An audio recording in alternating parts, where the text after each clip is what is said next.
Marquinhos, pode só colocar o slide aí, a primeira prisão. Nós separamos 12 prisões. 12 prisões tem a ver com a nossa alma, tem a ver com a nossa existência. A primeira prisão que nós falamos na segunda-feira foi sobre a prisão do pecado. Nós estamos amarrados a ela. E a Bíblia vai dizer que a questão do pecado, ela só é vencida após a morte. Você só para de pecar, você só para de cometer erros, você só para de, cometer pecados quando você morrer. Aí a morte é o portal de transição para a libertação plena, de que você não vai mais pecar. A partir do momento da morte, seu corpo se torna incorruptível. Depois nós falamos sobre a prisão da vergonha. Falamos que qualquer erro que nós cometemos, as consequências dos tais erros é a questão da vergonha. E o diabo trabalha muito isso na nossa vida. Ele trabalha a questão da vergonha quando você erra. Ele trabalha a questão da vergonha quando você fracassa. E todos nós temos uma história de fracasso. Às vezes fracassamos na nossa vida profissional. Às vezes fracassamos na nossa vida espiritual. Às vezes fracassamos na nossa vida familiar. Várias delas. Então o diabo, às vezes, ele lança isso no nosso rosto.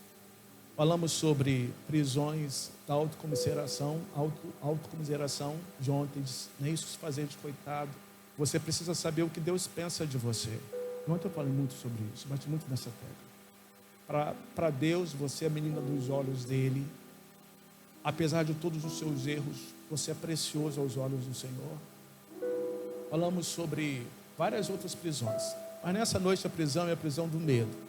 Eu não quero também delongar relembrando o que nós falamos, porque hoje eu quero falar sobre 3 prisões. A primeira delas é a prisão do medo. Deixa eu mencionar algo que você... Todas as vezes que eu tenho ministrado aqui, eu tenho falado para vocês. Vocês podem... Eu quero provocar vocês. O meu objetivo é provocar vocês, causar desconforto, para que vocês possam analisar aquilo que eu estou falando e ver biblicamente e analisar elas para ver se tem realmente fundamento que eu estou dizendo ou não. Mas o que aconteceu com as nossas vidas, com a vida da humanidade, com o iluminismo? O iluminismo foi uma era que trouxe o grande desenvolvimento da ciência. Todas as áreas científicas cresceram. Por quê? Porque tudo precisava ser justificado empiricamente, cientificamente. Todas as áreas cresceram, inclusive a área teológica cresceu. Nós temos grandes teólogos dentro dessa época. Mas o que aconteceu? As pessoas que até esse período valorizavam Deus, eles começaram a acreditar mais na ciência e colocar Deus de lado.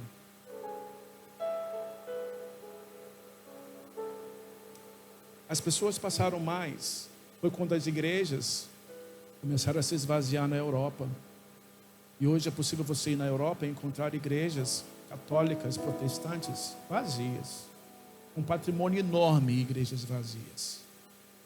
Por quê? Porque a ciência, o iluminismo trouxe a ciência e ela começou a tentar justificar a existência e a razão da nossa sobrevivência.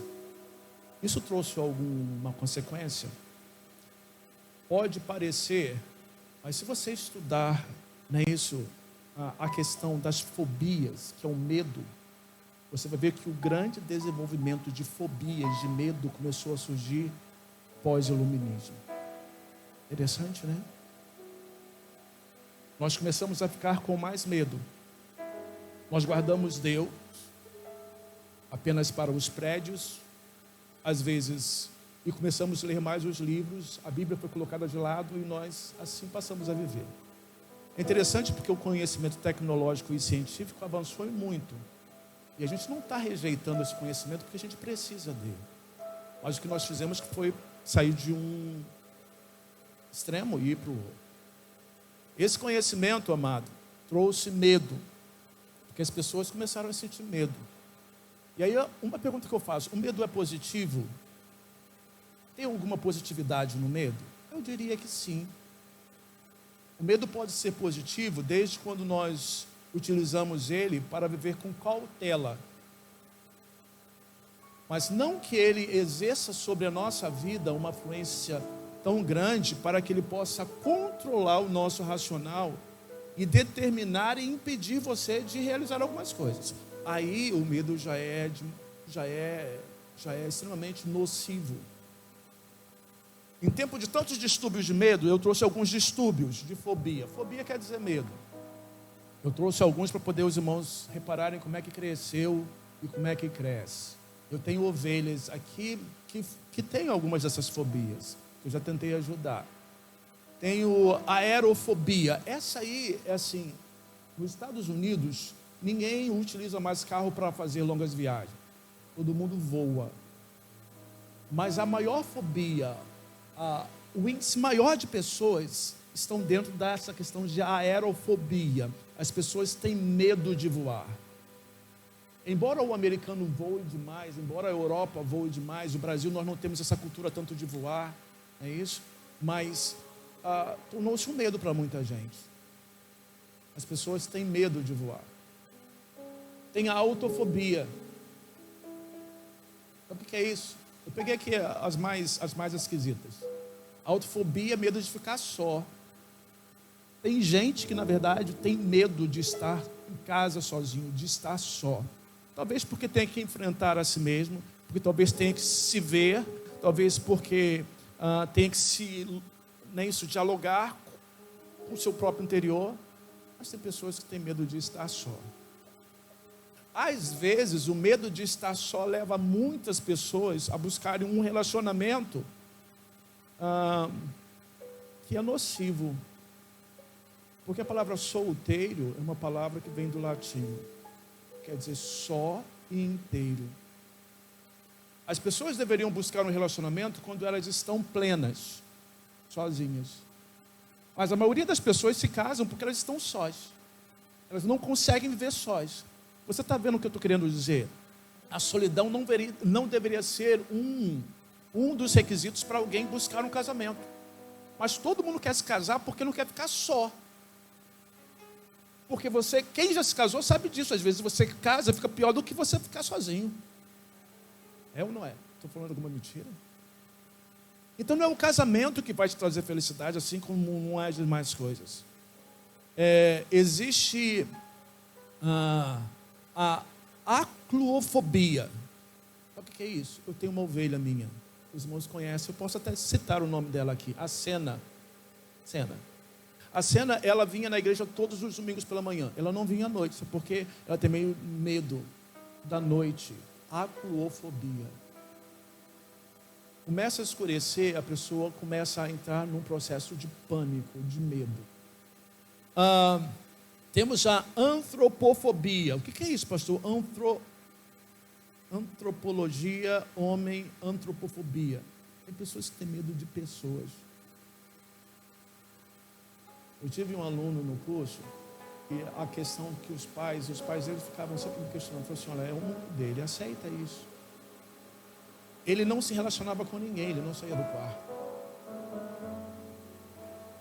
Este queria estar só. Por quê? Porque ele tem medo do outro. Tem medo de estar em sociedade. Isso é normal.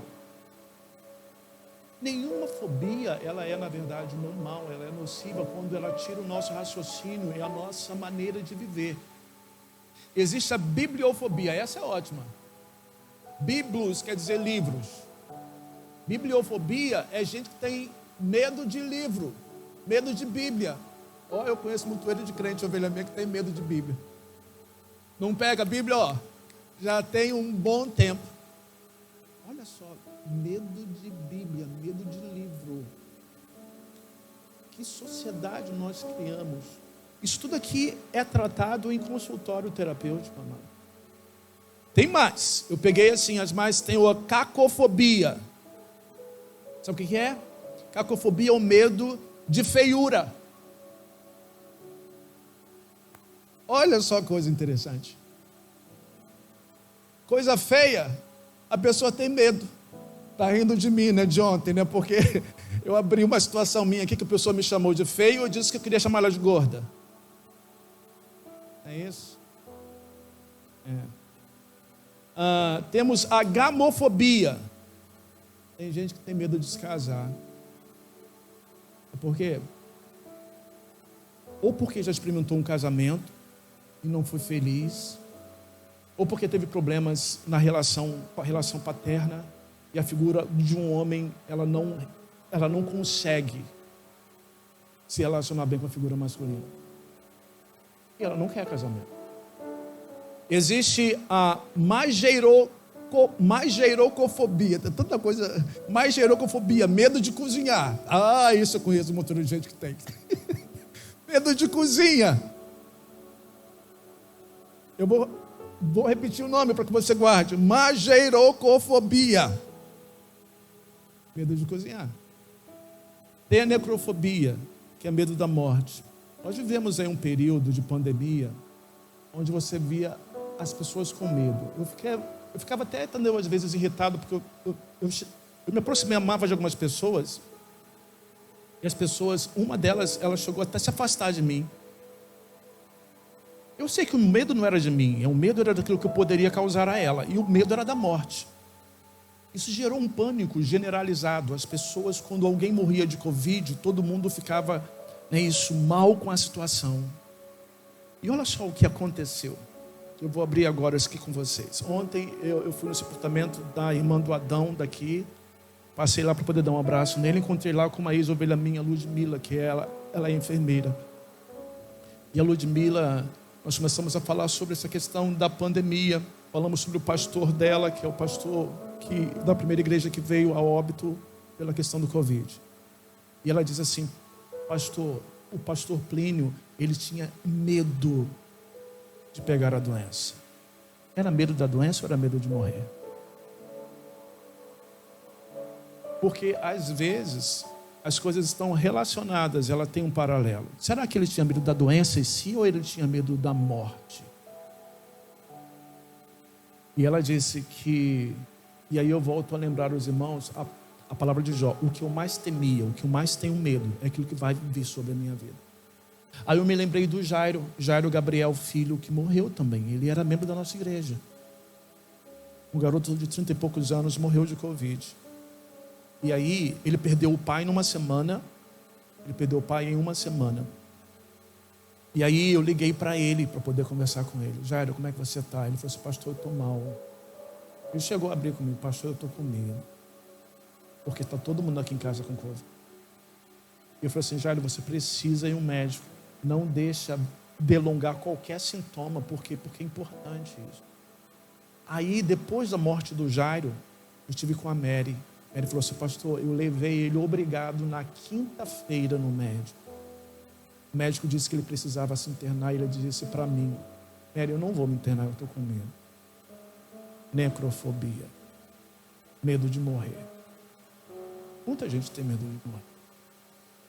Existe a nictofobia, medo da noite. Essa que a cena tem. A obesofobia. Os irmãos entenderam? Obesofobia. Confesso, esse é meu medo. A Lene sabe disso. Quando eu começo a criar um pouquinho mais de barriga, mato assim.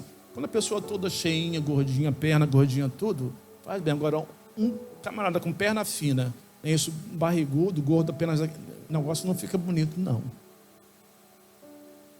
A Lene sabe quando começa a engordar. Deixa eu abrir aqui uma coisa para vocês. Eu pesei na balança, estava perto de Arlene. Vi que estava com 90 quilos. E eu comecei a ficar mal com isso. Eu tenho medo de engordar, de ficar igualzinho ao pastor Leonídio. Eu tenho. Tem esse aqui eu já falei. Tem a octofobia. Olha só, octofobia, medo de 8.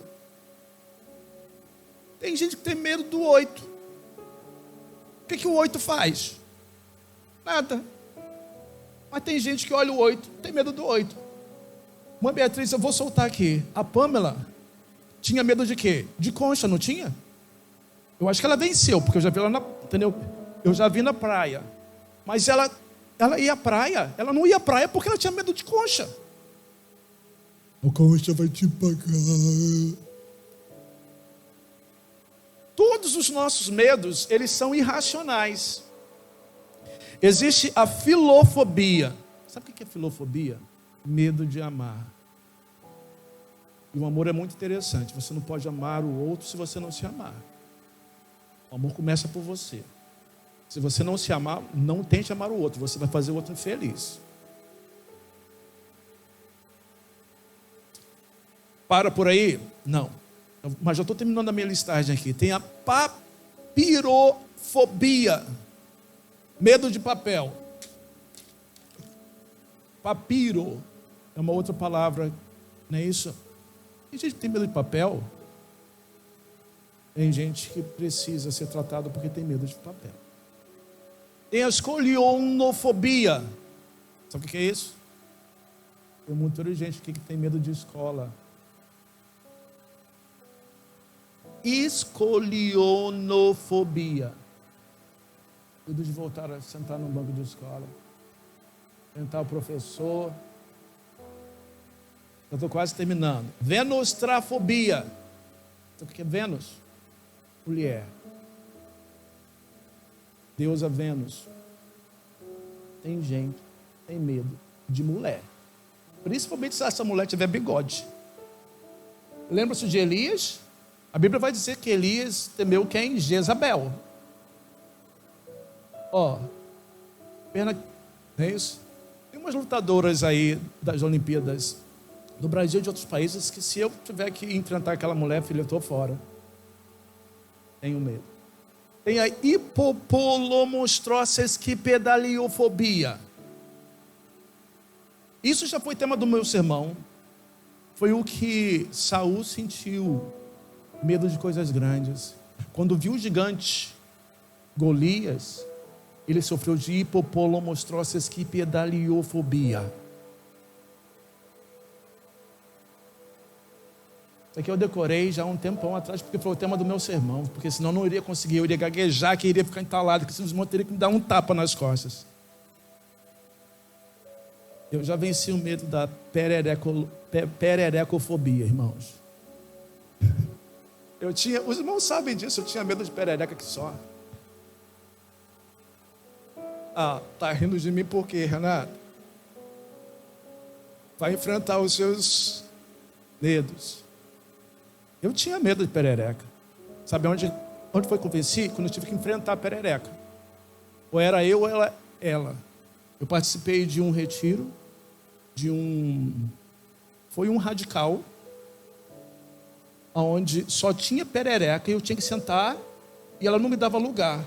Saí chutando, batendo com a mão, espalhando perereca para tudo quanto é lado. Sentei, perdi o medo da perereca. Deixa eu te perguntar e você seja sincero com você mesmo. Qual é o teu medo? O que te assombra? Porque você tem os seus medos. Eu dei aqui alguns exemplos bem cômicos para poder, na verdade, de descontrair e introduzir isso. Mas quais são os seus medos? O que racionalmente você sabe que tira a tua vida, que rouba a tua vida, que mina a sua alegria, que vai te destruindo por dentro?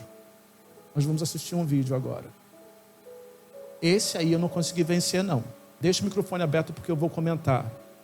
Solta o vídeo aí, Marquinhos. Presta bem atenção.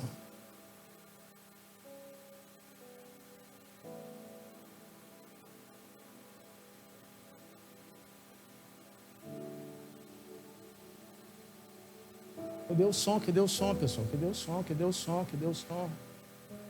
Para o vídeo, para o vídeo, para o vídeo, para o vídeo. Para o vídeo. Para o vídeo. Estava tudo ensaiado, vocês...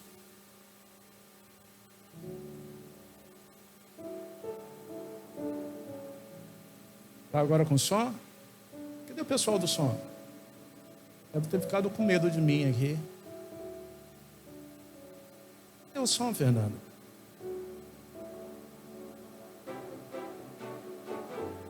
Presta bem atenção. Analisem a reação das pessoas diante dos seus medos, tá?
Você vê que o medo é atrelado a qualquer tipo de pessoa, né? Todos nós temos os nossos.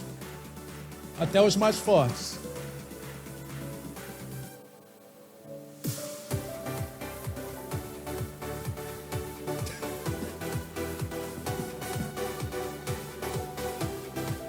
Que monstro!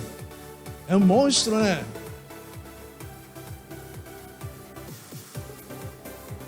Será que alguém me viu?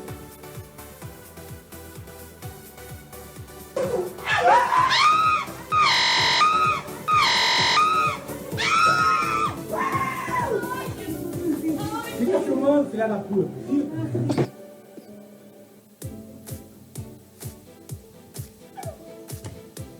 Olha só, amados. Nem o gato enfrenta o rato. Hein, rato? Só olha aqui em cima pra eu te mostrar. Não tenho medo de você, só tô aqui pra te mostrar o meu patamar. Se tu pensa que eu tô chegando nesse lugar pra pensar que tenho medo, não tenho medo. Chego pra ti, se tu mostrar teu dente, tu saiu correndo.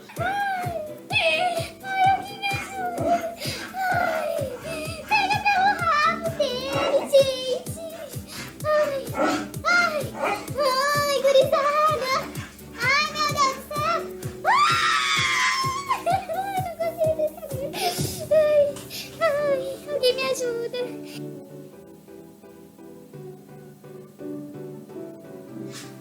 Ai, gente. Ai, gente, me ajuda. Você vai ter que enfrentar. Não pude matar o rato. Vai ter que matar aquilo que te assusta. Meu Deus do céu. Vem aqui, Topo. Vem aqui, Chiquinha. Ai, olha só o que o rato faz, gente. Ele não foge, gente. Olha Ele não aqui. foge. Ai, meu Deus do céu. Ai, ele não foge, meu coração. Eu não gosto de matar, não. Ai, Jesus, eu não dou conta. Chama por Jesus. Meu Deus do céu, ele fica olhando pra Por mim. Como que eu vou Deus. matar esse rato? Vem, Chiquinha, vem. Eu vou matar esse trem. Vai, agora. Toma coragem. Meia hora que eu tô aqui trancada com esse rato no quarto. E ele não foge. Ele não foge. É claro que não vai fugir. Vai. Ai, criança. Vem, Tubo, vem. Vem, Chiquinha, vem. Respira fundo. Agora eu vou, gente. Agora eu vou. Vai. Ai, Jesus, me dá força, Jesus. Ai, Jesus, me dá força. Vai, que eu tenho vergonha.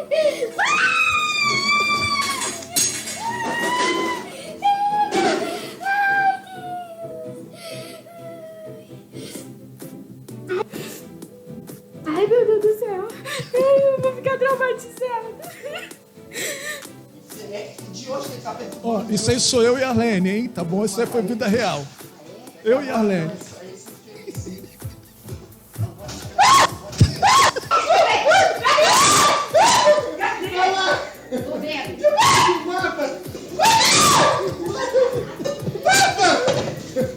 Mata, desgraçado! Mata isso, mata ele!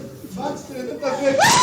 Matou! Você não que matou, você não já foi em outro lugar, não. Cadê a Anis? Tá lá embaixo. Ó, não tem questão de idade não, tá?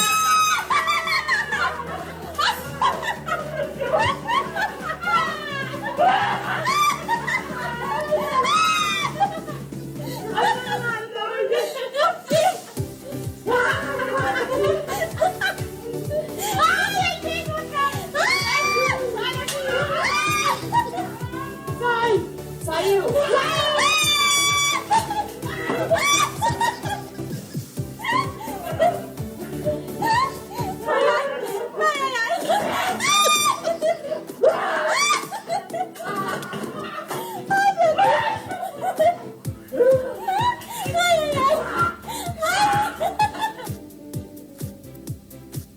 Querida, eu só quis passar esse vídeo para você.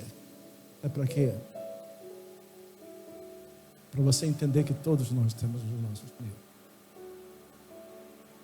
Pode parecer desse tamaninho assim. Mas isso tira, isso te descontrola, isso tira a tua vida do normal, isso vai te desestabilizar. Eu não sei qual é o teu medo. Do rato não venci não, da perereca eu já venci. Mas uma ocasião, quando nós estávamos morando juntos, o rato passou por cima do meu pé. Quem foi que matou? A Nene colocou ele para poder correr. A Bíblia diz que é melhor serem 2 do que 1. Ela cuida do rato e eu corro. Mas vamos lá. Que sociedade é esta que quanto mais passa os anos, mais adoece, mais cria os seus fantasmas? Será que essa sociedade não está ausente? Será que isso não é por causa de Deus? Por que eu dei aquela informação logo lá no início?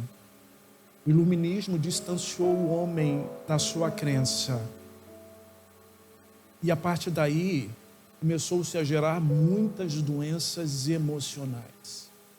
Eu quero ler 2 Timóteo, versículo 1, capítulo 1, versículo 7. Vamos agora para a Bíblia.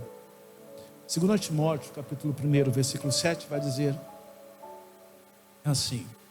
Coloca lá para mim, Marquinhos.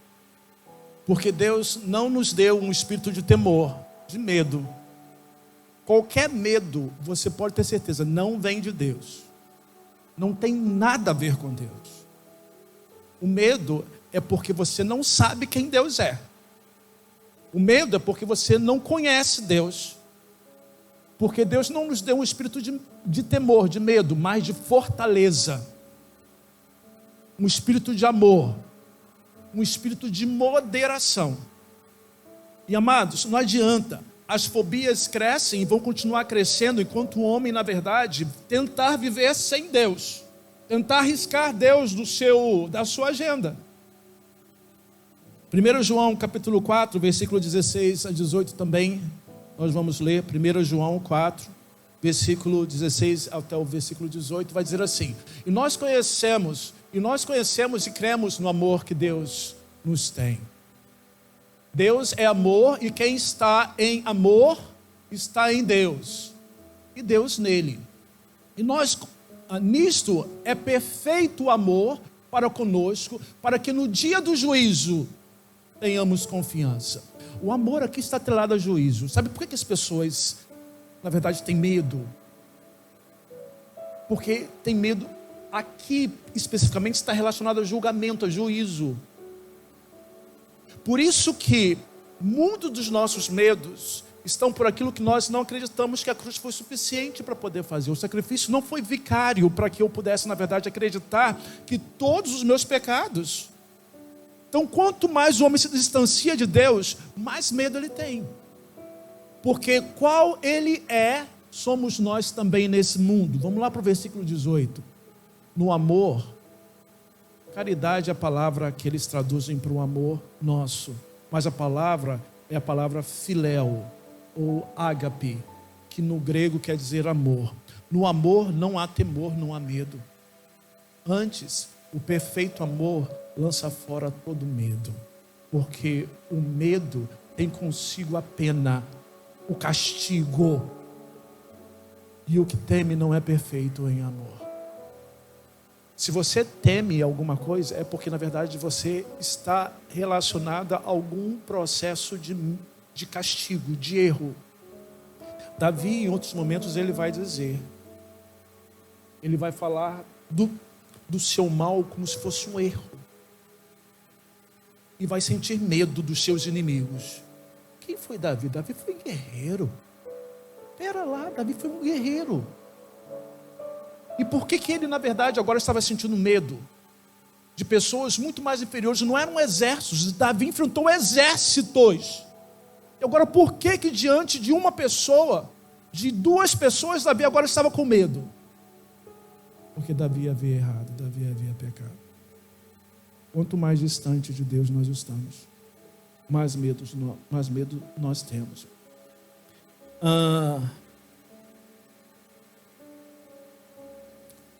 O medo das pessoas, nós temos medo de muita coisa, medo de pessoas, medo de ofender, medo de sermos ofendidos, medo de ser feliz. Tem pessoas que têm medo de ser feliz. Teve um período na minha vida que eu tinha medo de assembleia de igreja. Porque sempre nas assembleias é que estourava algum problema. Então, eu quando ia para a assembleia, eu tinha um medo daquilo que poderia acontecer. Daquilo que poderia. Mas o remédio para o medo é, obviamente, o amor de Deus. Quantos acreditam nisso? Digam amém. Você acredita que o remédio para o teu medo é o amor de Deus por você? Quando eu vivi esse tempo de pandemia, eu vivi 2 situações bem difíceis com relação à pandemia. Foi na morte do pai de Rosana, que morreu de Covid, seu Edgar, minha ovelha. Nós enterramos 3 pessoas por Covid aqui na igreja. Então, quando ele morreu, eu subi. Coloquei no grupo dos diáconos para ver se algum diácono iria. Foi algum diácono? Nenhum. Mas eu, como pastor, eu tinha que ir. Era minha ovelha. Rosana era minha tesoureira aqui na igreja. E fui eu. Cheguei lá, só tinha eu, 2 coveiros, o filho dele e um amigo dele. Eles não iriam conseguir tirar o caixão do carro, nem colocar na rua. Eu orei e falei assim: Senhor, eu confio no Senhor. Eu confio no Senhor. A minha vida está no Senhor. Então eu vou pegar assim esse caixão e vou ajudá-lo. Assim. Eu peguei.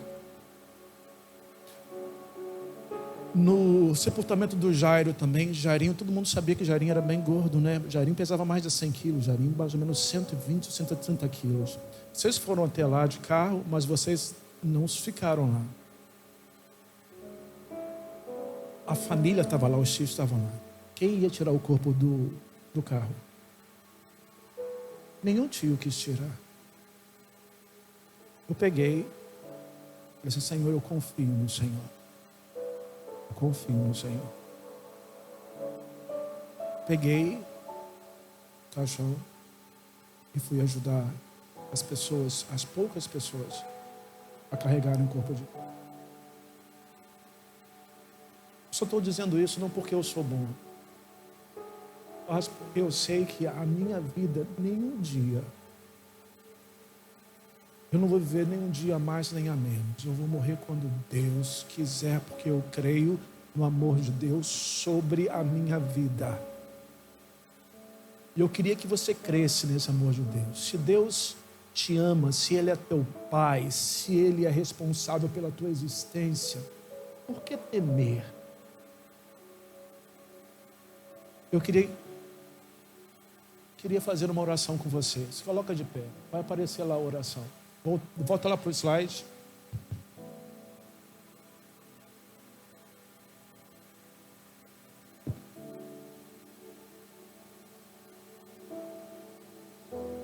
Vamos orar juntos? Vamos ler a oração. Vamos ler juntos. Senhor Jesus, nessa noite, eu reconheço os meus medos e lhe peço forças e coragem a fim de vencer as minhas dificuldades. Ajuda-me a não ser dominado pelo meu medo, mas eu possa enfrentá-lo e vencê-lo no poder de seu amor. Afasta de mim qualquer pensamento de insegurança. Eu quero querer confiar em teu eterno amor, tendo a certeza de que o Senhor tudo permite e tudo deixa acontecer para o meu bem. Abaixa tua cabeça. Agora você e Deus, fale do teu medo para Deus. Conte para Deus, Ele já sabe. Mas conte para Ele. Fala assim: Senhor, eu não consigo sozinho. Eu vou precisar sentir a tua presença ao meu lado. Eu vou precisar sentir que tu estás comigo. Eu vou precisar experimentar do Senhor. Querido Deus, todos nós temos as nossas prisões e agora tratamos da questão do medo.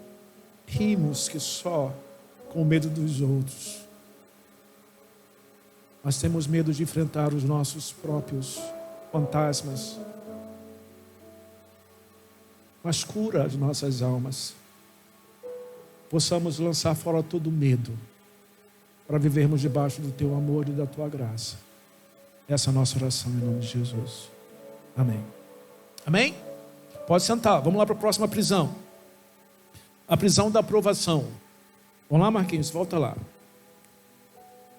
A prisão da aprovação. A gente quer sempre um positivo das pessoas, não é isso? Não é isso? Ó, tá 10. Se as pessoas fizerem assim, a gente já começa a ficar meio desanimado. E se fizer assim, pior ainda.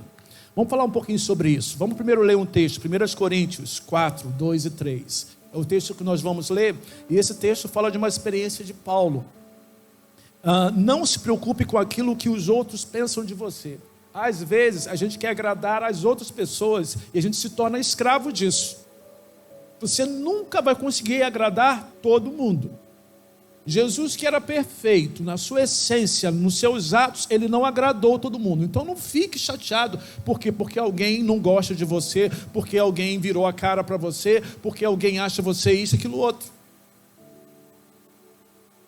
Vai dizer o texto: além disso, requer-se nos dispenseiros que cada um se ache fiel. O próximo versículo: todavia, a mim muito pouco se me dá de ser julgado por vós. Não estou nem aí. Em outras palavras, Paulo está dizendo: não estou nem aí em ser julgado por vocês, não. Querem me julgar? Me julguem, mas eu não estou nem aí. Olha, por mim muito pouco se me dá de ter julgado por vós ou por algum juiz humano. Então eu não estou preocupado com a opinião do homem. Eu não estou preocupado com o juízo do homem. Eu não estou preocupado com a opinião de pessoas. Nem eu tampouco a mim mesmo me julgo. Nem eu estou preocupado com a minha opinião. Paulo deixa claro que o que ele quer é agradar a Deus. O que ele quer é servir a Deus. O que ele quer, na verdade, é estar em dia com Deus. Existem dois personagens na Bíblia que me chamam a atenção. Às vezes o Deus que a gente tem na mente é um Deus carrancudo, um Deus sério. Não é isso? A gente riu aqui com verdades na casa do Senhor, rindo de situações cômicas. Aí Marquinhos, quando ouviu o vídeo, eu falei assim: Marquinhos, para Jesus, tinha um puta que pariu ali, alguma coisa assim, um palavrão. Aí ele falou assim: pastor, vai deixar? Eu falei assim: deixa. Você faz coisas muito piores aqui, que não são palavras, mas você, quando você não é fiel ao Senhor, é muito pior do que você falar uma palavra torpe. Quando você não ama o teu irmão, que deve amar, é muito pior do que uma palavra torpe. Mas a minha relação é com Deus.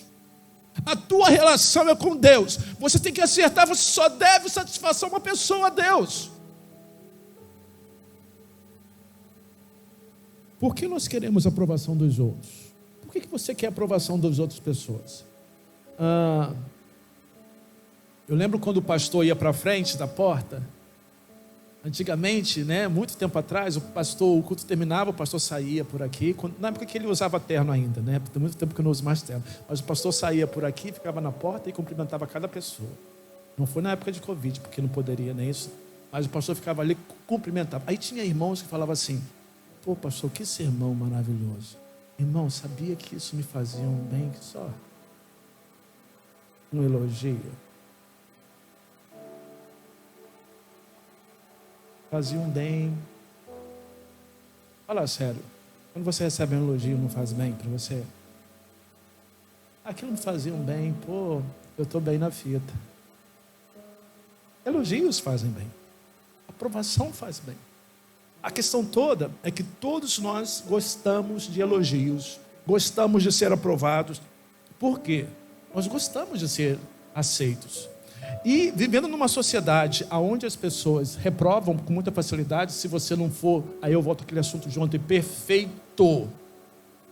Por falar em perfeição, Arlene hoje, que estava aqui, a gente compartilhando em casa sobre a preleção de ontem, até a imagem de Jesus é uma imagem de Facebook. Porque Jesus não tem nada com essa imagem que é vendida por aí de Jesus Cristo, não. é uma imagem bonita. E Isaías 53 vai dizer que Jesus não tinha beleza nem formosura alguma. Mas todos que pintam Jesus como se fosse uma foto de Facebook. Deixa eu contar uma história para vocês. Um pianista, não sei quantos conhecem uma grande casa de show lá em Nova York, chamada de Carnegie Hall. Está na 7ª Avenida, em Nova York. Todas as pessoas querem fazer shows no Carnegie Hall. E um pianista, ele foi dar um concerto ali no Carnegie Hall. Foi para lá, o piano estava no centro, plateia, balcony, arquibancada, as pessoas estavam todas lá e assistiram ao seu concerto. E o concerto foi, uau, tremendo.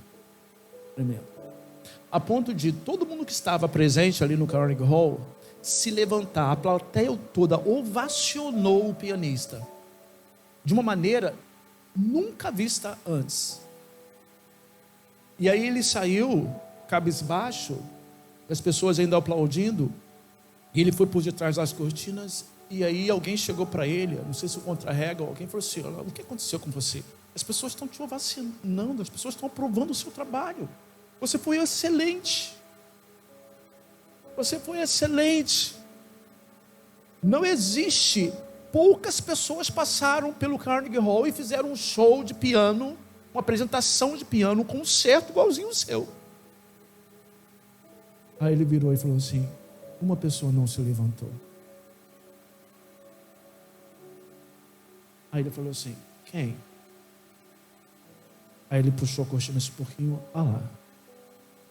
Todos ainda ovacionavam. O professor dele de piano não se levantou e não aplaudiu ele. E ele falou assim: mas por que ele não se levantou e não aplaudiu? Porque ele sabe o que eu errei.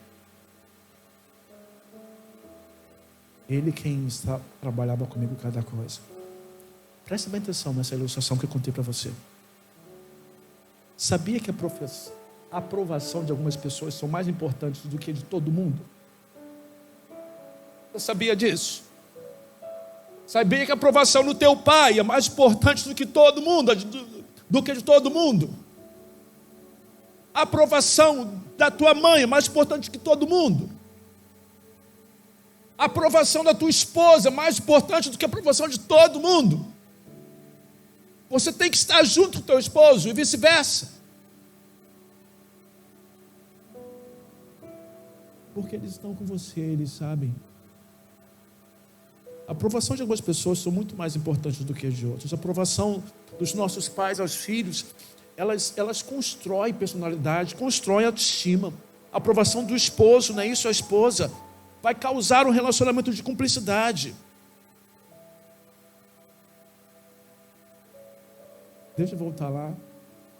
A gente estava viajando, né, Helena? Eu subi lá subi na balança, 90 e poucos quilos. Eu disse: Helena, eu estou gordo. Eu estou gordo também. Aí a Helena: não, Elias, você não está gordo não, você está bem na fita.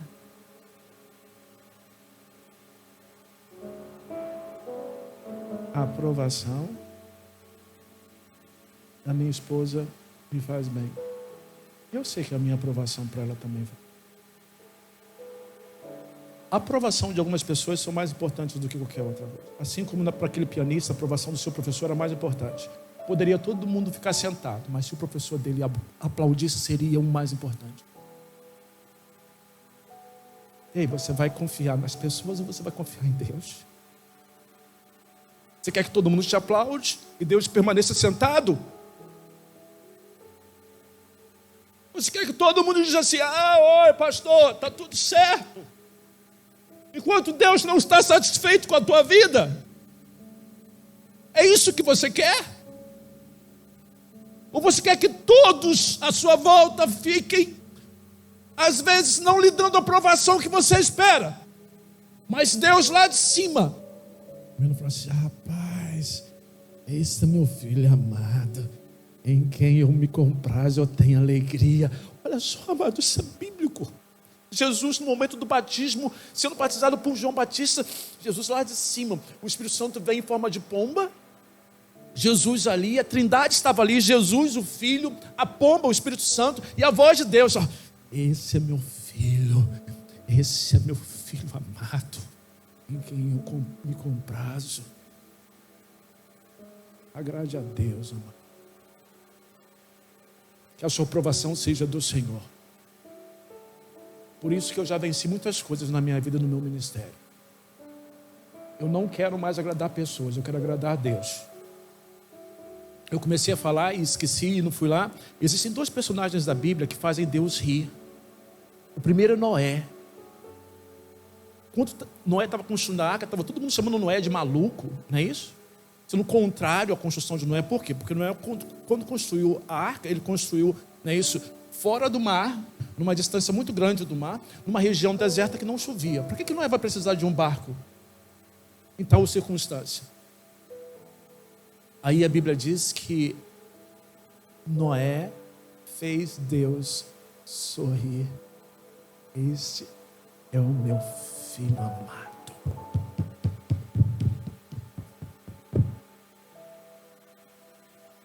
Um outro momento é com Daniel.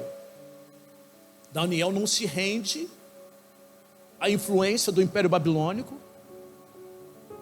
A Bíblia vai dizer que Daniel fez Deus sorrir. Será que você não quer fazer Deus sorrir, não, querido? Você quer que as outras pessoas sorriam e digam para você, aplaudam você, Deus não? Não fique querendo a aprovação dos outros do mundo inteiro. Você só precisa da aprovação de Deus. Em termos espirituais, quanto mais eu vivo, mais eu me sinto aprovado diante do Senhor. Assim deve ser a vida cristã. Quando nós nos sentimos esse senso de aceitação, quando nós não sentimos esse senso de aceitação, de aprovação, nós formamos um vazio no nosso interior, em nossa alma. Por isso que algumas pessoas, na verdade, quando o pai não foi aquilo, o pai não trouxe palavras, coisas e tal, essa pessoa fica mal e fica guardando, na verdade, um sentimento de vazio, de rejeição. Amados, olha para Deus. Olha para Deus. Se você está aqui, porque você é fruto do amor de Deus, primeiramente, não secundariamente pelo amor dos seus pais. Porque algumas pessoas vêm até sem amor, só pelo sexo.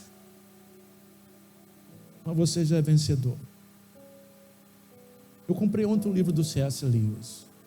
Eu coloquei para mim que eu quero ler todos os livros do C.S. Lewis, que era um ateu e agora é cristão, protestante.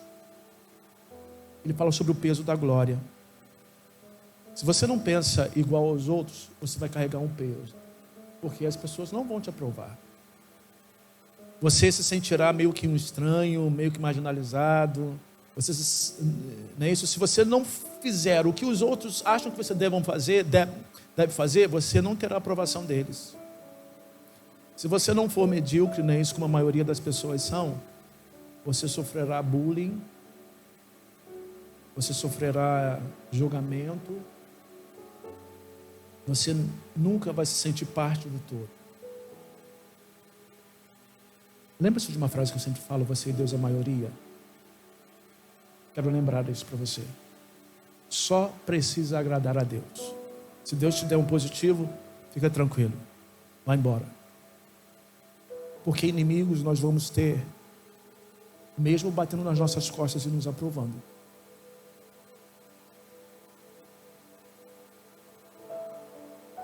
Eu me lembro quando agora é uma ilustração pessoal minha.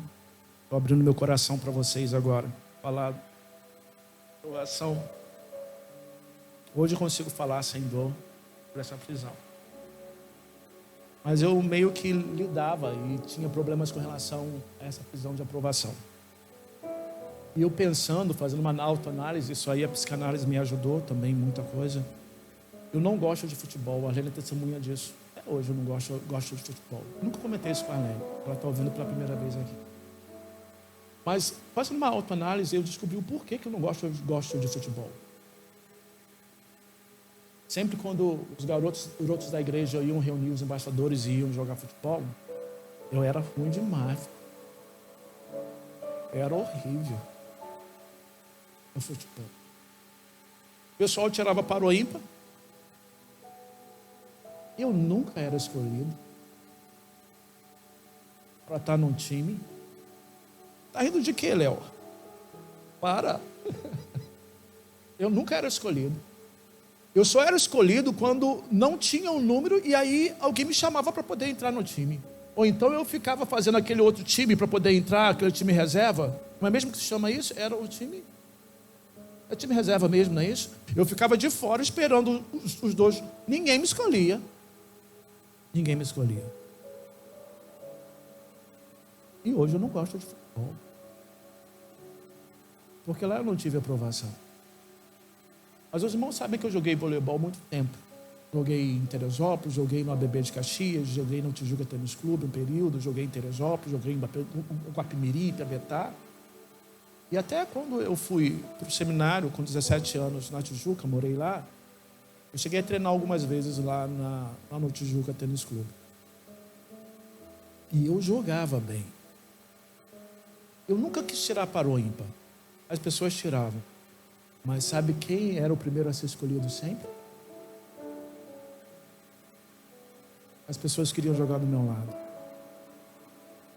As pessoas queriam jogar do meu lado. Esse é o motivo, Arlene, porque eu amo o futebol. E não amo voleibol. E não gosto de futebol. Porque todas as vezes que eu assisto um futebol, eu me lembro que eu sobrava. Que eu era reprovado. Eu era colocado de lado.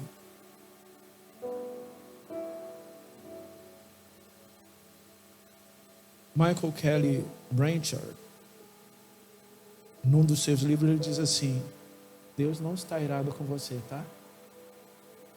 Deus não está zangado com você. Não receba isso dessa cultura de igreja que nós temos, de que Deus se irrita com o seu pecado, de que Deus se ira. Ele se ira sim, mas a resposta dele é esse aqui, amor. A resposta dele é a cruz. E o diabo trabalha com essas mentiras. O diabo impõe sobre a gente mentiras. Há compaixão sim no amor de Deus sobre a minha vida. E tudo que eu preciso fazer é sair dessa prisão de aprovação. Só cabe a Deus, na verdade, aprovar, concordar comigo. E olha, sabe de uma coisa? Deus já me escolheu para o time dele. Não é lindo isso? Você já foi escolhido para fazer parte do time de Deus. Não precisa ter o trauma. Você faz parte do time de Deus. Você faz parte, você já é filho do time. É filho de Deus. Querem ver uma coisa sobre experiências do meu ministério aqui? Quando nós fomos construir esse templo, a igreja era de frente para cá, o púlpito ficava aqui, eu pregava daqui assim, e o templo era daqui, os bancos começavam aqui e iam até ali, e o templo era esse quadrado aqui.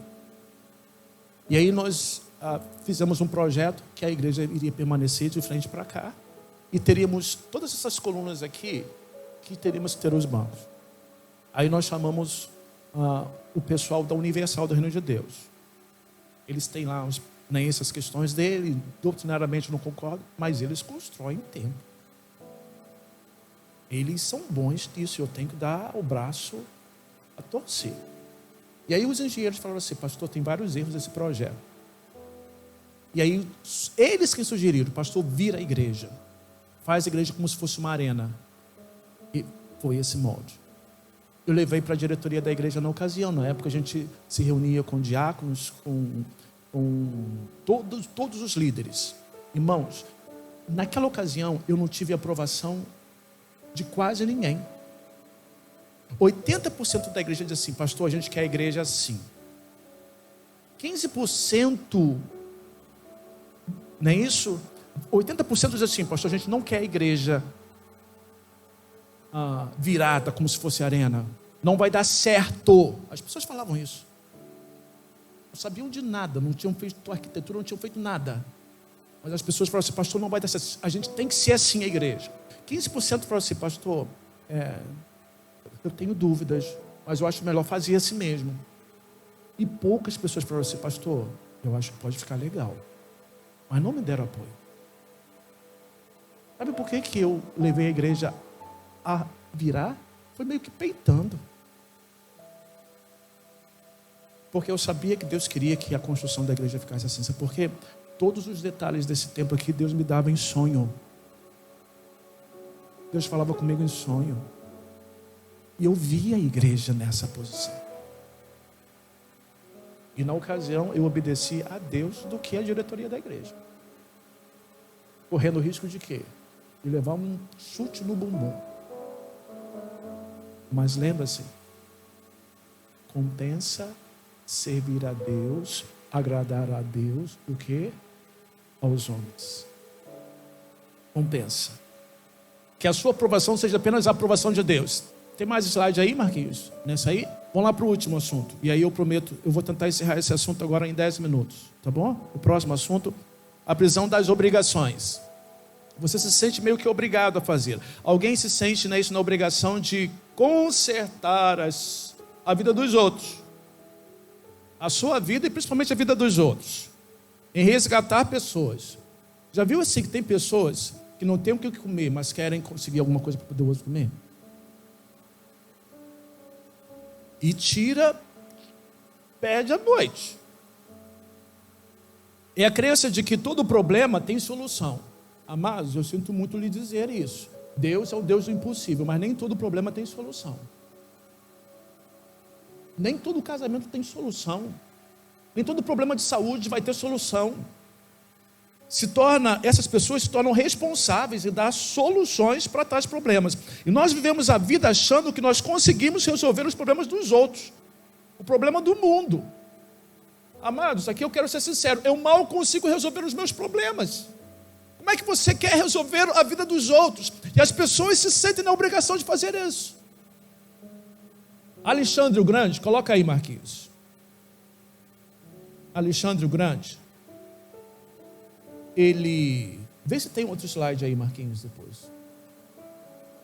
Eu vou trazer o meu laptop para aí. Eu preciso fechar com esse. Alexandre o Grande, ele foi um dos maiores conquistadores da história. Quem lembra da história? Ele conquistou parte da Ásia, conquistou o sul da Europa, conquistou o norte da África. E ele foi ampliando o seu reino. Às quintas-feiras, de toda semana, as quintas-feiras eram dia de julgamento. Alexandre chamava todos os seus soldados, colocavam diante dele, e era dia de julgamento. Julgamento de quê? O julgamento dos soldados covardes. Aqueles que eram denunciados pelos seus capitães, trazidos diante dele, e quase sempre eram executados na frente de todas as pessoas, para que o soldado aprendesse que ele não poderia ser covarde. Alexandre odiava dos soldados covardes. E aí um soldado foi trazido diante de Alexandre em uma quinta-feira, porque ele correu do seu inimigo, porque ele se escondeu atrás da pedra, porque ele teve medo. E ele não queria ser morto. E naquele dia Alexandre chamou esse garoto e falou assim: qual é o seu nome? E o garoto disse assim: meu nome é Alexandre. O mesmo nome do Alexandre o Grande. Então Alexandre se virou para o garoto, olhou bem dentro dos olhos do garoto, foi lá no canto, pegou a sua lança, mirou o garoto e arremessou. Quando ele arremessou, ele não arremessou para poder matar o garoto. A lança de Alexandre Grande pegou próximo do garoto, mas não matou o garoto. E aí, o garoto chorando, tremendo, Alexandre virou para o garoto e disse assim: eu vou lhe dar mais uma oportunidade. Ou você muda o seu nome. Qual era o nome do garoto? Alexandre. Ou você muda o seu nome, ou você muda a sua atitude.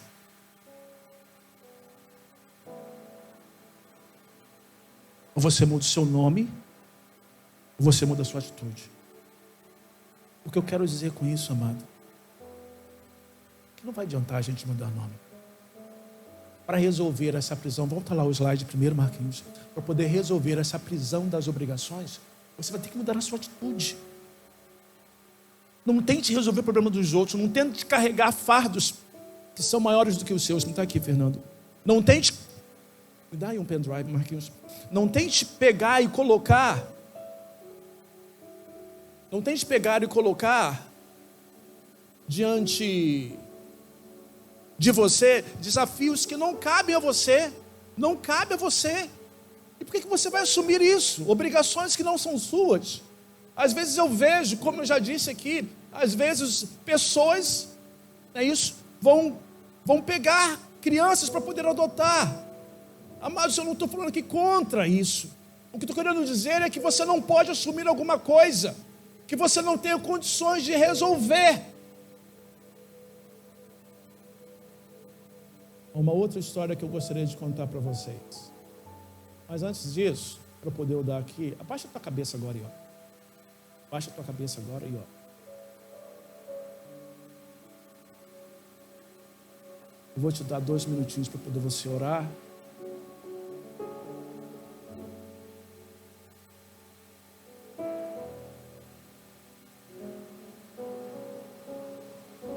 Fale com o Senhor Deus.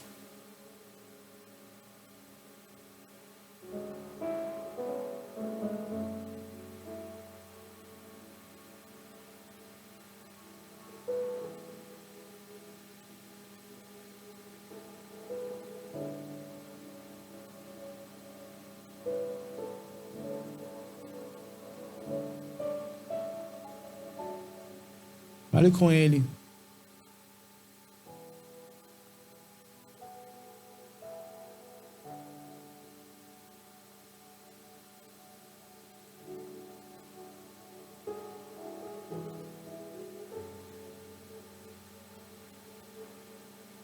Marquinhos, procura aqui dentro dessa pasta.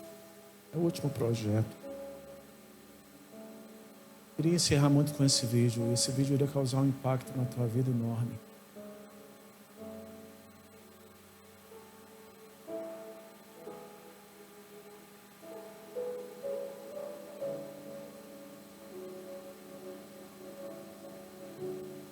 Talvez Deus não queira que eu utilize.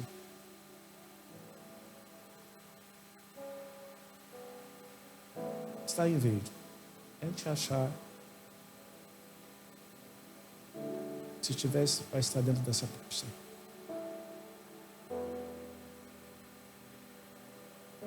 É o último vídeo que eu baixei hoje. Aí você me mostra. Vamos voltar aqui que eu vou encerrar. Você não tem nenhuma obrigação a não ser com Deus. Você não tem nenhuma obrigação com pessoas. Deus já lhe livrou dessa algema. Muitas pessoas acabam manipulando a gente. Deixa eu contar uma última história para poder encerrar. E aí, se Marquinhos não achar o vídeo, eu vou ficar devendo o vídeo. Amanhã eu passo esse vídeo para vocês. Eu queria encerrar com esse vídeo porque é um vídeo assim que os irmãos riram, os irmãos iriam chorar agora. Pensa. Havia um homem que estava a caminho para as suas tarefas, para as suas obrigações. E ele tinha que passar por uma ponte. E ele está seguindo a ponte. Ele vê, o rio passava lá embaixo, um rio. A ponte era alta. E o rio passava lá embaixo. E ele está caminhando, coisa e tal. Ele vê que tem um homem ali com uma corda na mão.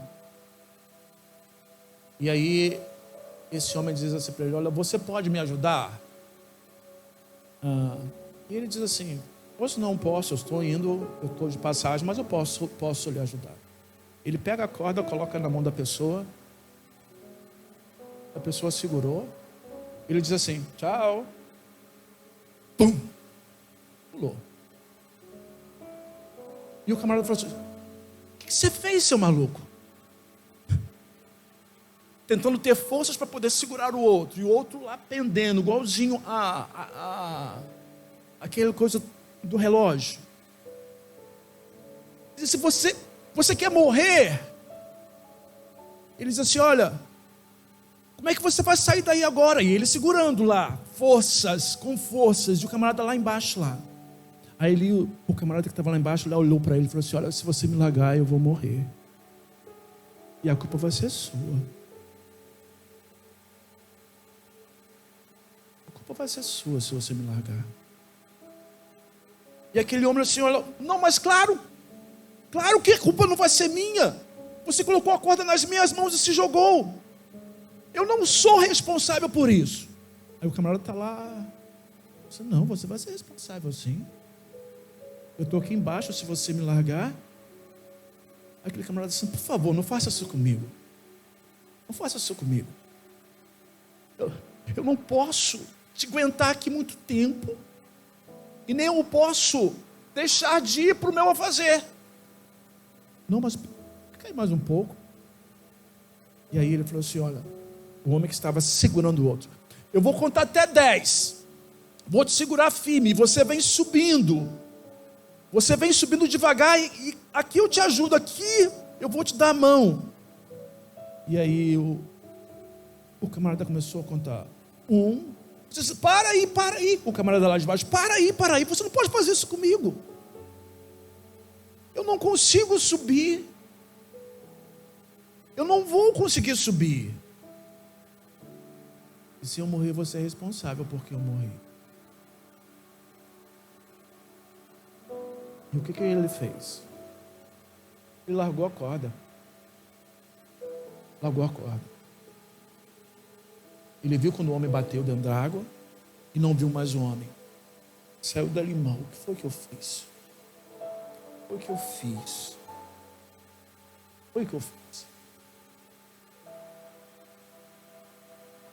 Aí no outro dia ele passou pelo mesmo lugar. E para sua surpresa, ele viu um homem distante no meio da ponte. E um homem segurando uma corda. Diz assim, não acredito. Quando ele se aproximou, ele viu que era o mesmo homem que estava ali para poder fazer outra vítima. Você sabia que pessoas te usam? Você não sabia disso, não? Sabia que você é manipulado às vezes por pessoas que querem ter, que querem ganhar, que querem receber alguma coisa de você? E aí? Você acha isso certo? Você não tem obrigação com relação. Cada um dará conta de si a Deus. Uma coisa que eu consegui me desprender foi com relação a essa questão de filhos. Às vezes, não é isso? Eu queria que meus filhos viessem para a igreja. Não vêm. Já são adultos.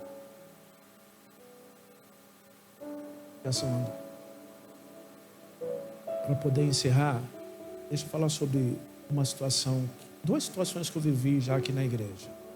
Pessoas me manipulando. Eu como pastor. Macacão velho. Macaco velho mesmo. Teve uma ocasião que uma pessoa disse assim para mim. Ela parou de vir na igreja. Ela estava doente? Não. Mas ela queria uma visita do pastor em casa. Ela parou de vir na igreja. E aí, ela sumiu muito tempo. Eu perguntava por ela, procurava saber. Não, pastor, ela está trabalhando normal. Gente, mas por que não vem na igreja? Aí eu fui na casa dela, me encontrei ela em casa, fui na loja que ela estava. Ela era dona de uma loja. Aí cheguei lá e falei assim, irmã fulana de tal, por que a irmã não tem ido na igreja? Eu estou sentindo falta da irmã. Porque eu queria a visita do pastor. Eu falei assim, não tem vergonha não? A irmã não tem vergonha? A irmã com 30 anos de igreja, podendo visitar, podendo ajudar outros, a irmã querendo ser ajudada. As pessoas manipulam você. Até dentro da igreja. Cuidado, abre teu olho. Uma outra experiência que eu tive aqui dentro da igreja, olha só. Eu não sei se a pessoa falou isso por mal. Mas ela falou isso para mim. Tinha uma pessoa que estava internada. E os irmãos sabem como é que é a minha vida corrida, né? Assim, eu não paro, eu me dedico muito para a igreja. Essa consciência, eu acho que os irmãos também que estão perto de mim veem isso. Aí essa pessoa falou assim: pastor, tem que visitar o irmão que está no hospital, ele vai morrer. Olha só como é que a pessoa, ele vai morrer. Eu falei assim: irmão, eu não tenho como fazer essa visita. Pastor, ele vai morrer sem a tua visita.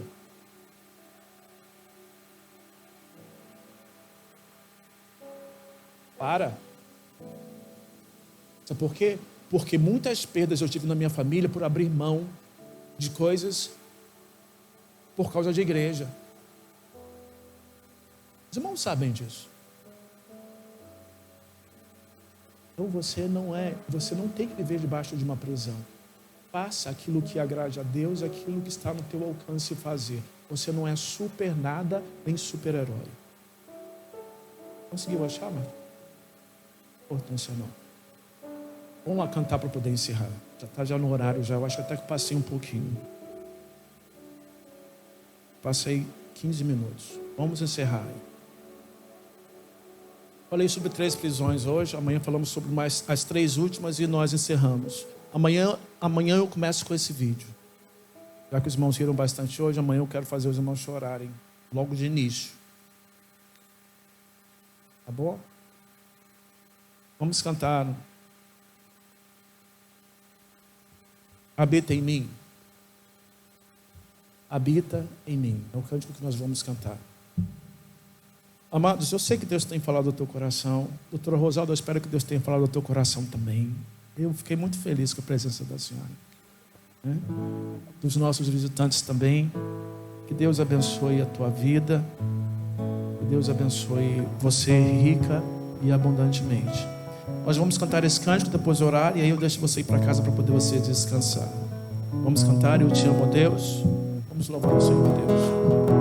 Amanhã nós encerramos o Instituto de Inverno.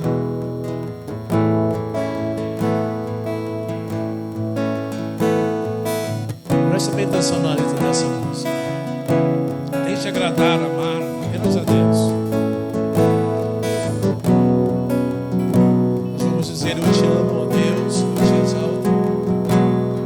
Eu te amo, ó Deus,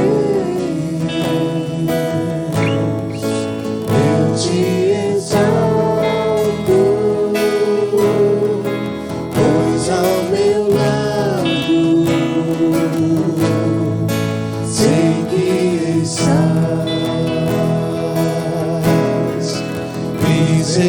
Misericórdia, amor e bondade, sinto em ti essa razão do meu louvor. Sem merecer, querido. Sem merecer, sinto sua mão a me abraçar, dando-me vida, meu coração aberto está. Habita em mim, faça morada no meu viver. Quando estou cego, eu sei que me guias, tu me colocas para dormir. Sou cansado, me alivias, essa é a razão deste louvor, eu rendo a ti. Sem merecer,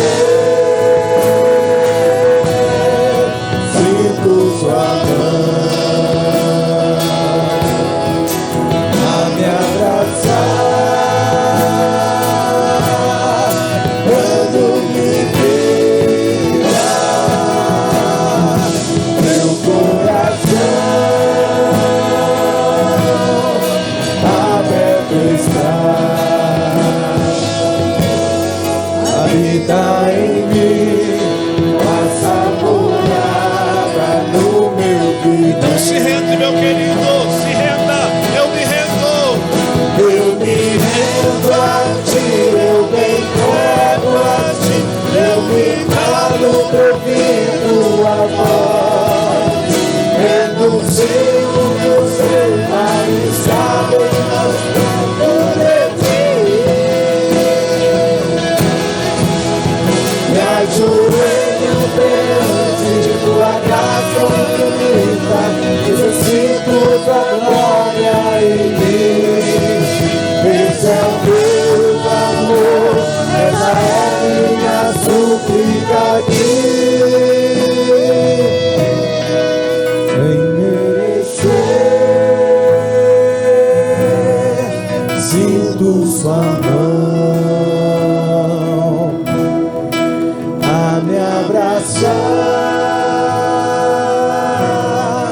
dando-me vida. Meu coração aberto está,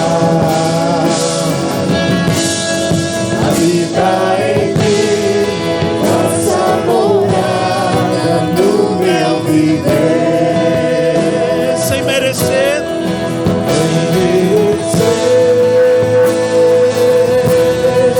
Sinto sua mão a me abraçar, dando-me vida. Meu coração aberto está, habita em mim, faça morada no meu viver. habita em mim. Habita em mim, faça morada no meu viver. A terceira vez, mais uma vez, habita em mim. Habita em mim, faça morada no meu viver.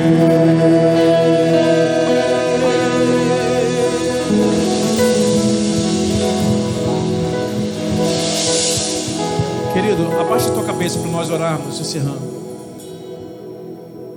Nós falamos hoje sobre 3 prisões. A prisão do medo. Eu tenho certeza que você identificou o seu medo. Você vai ter que enfrentá-lo. Não vai sozinho, não. O Senhor vai contigo. Como diz o Salmo 91, Deus dá ordem aos seus anjos para poder lhe proteger. Eles vão junto com você. Eles vão lhe acompanhar, eles vão lhe proteger. Nós falamos sobre a prisão das obrigações, de nos voltarmos para tantas coisas que achamos que temos que fazer, principalmente pelos outros, e o medo da aprovação. Deixa eu te lembrar pela última vez, você não tem que agradar a ninguém a não ser o Senhor. Faça Deus sorrir. Faça Deus sorrir. Faça Deus dar gargalhada e dizer assim: olha, este é o meu filho. Vai lá, garoto. Vai lá, garota. Você é escolhido por mim para poder me dar alegria. Ter alegria, Deus, quando vê você passando pelas tuas lutas, passando pelas tuas dificuldades, e você está de cabeça erguida.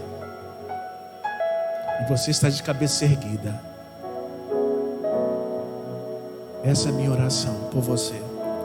Olha agora para cá. Prisão do medo.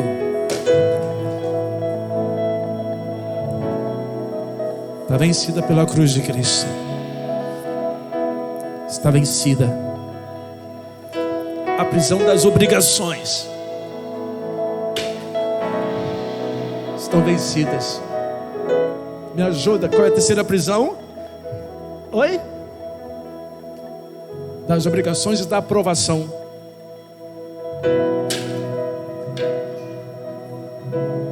Está tudo vencido pela cruz de Cristo. Jesus veio desfazer as obras do diabo sobre a tua vida. Você é livre. Que Deus te abençoe.